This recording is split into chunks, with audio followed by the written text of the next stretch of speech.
নমস্কার বন্ধুরা, আজ আবার চলে এসেছি নতুন একটা রেসিপি নিয়ে। আজ আমি বানাবো আলু দিয়ে মুসুর ডালের চচ্চড়ি। আপনারা প্রথম থেকে শেষ পর্যন্ত সঙ্গে থাকুন, আশা করছি ভিডিওটি আপনাদের ভালো লাগবে। তেল গরম হয়ে গেছে, এবার ফোড়নে দিয়ে দেবো শুকনো লঙ্কা আর অল্প কালো জিরা আর পেঁয়াজ কুচি। পেঁয়াজগুলো হালকা ভাজা হয়ে গেছে, এবার মুসুর ডাল আর আলুগুলো দিয়ে দেব। অল্প লবণ আর হলুদ দিয়ে ভালোভাবে ভেজে নেব।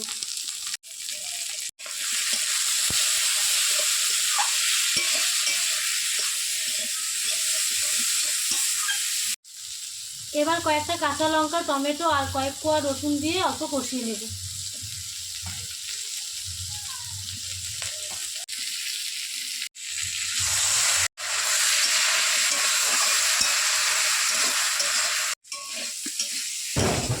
খুব ভালোভাবে কষানো হয়ে গেছে, এবার জল দিয়ে দেব।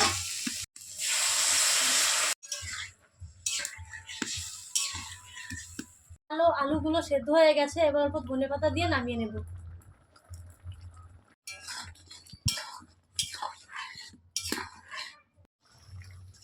আপনারাও এভাবে মুসুর ডাল দিয়ে আলু দিয়ে চচ্চড়ি বানিয়ে খাবেন, আশা করছি ভালো লাগবে। আমার রান্নাগুলো যদি আপনাদের ভালো লেগে থাকে তাহলে লাইক, কমেন্ট, শেয়ার করে পাশে থাকবেন। ধন্যবাদ সবাইকে।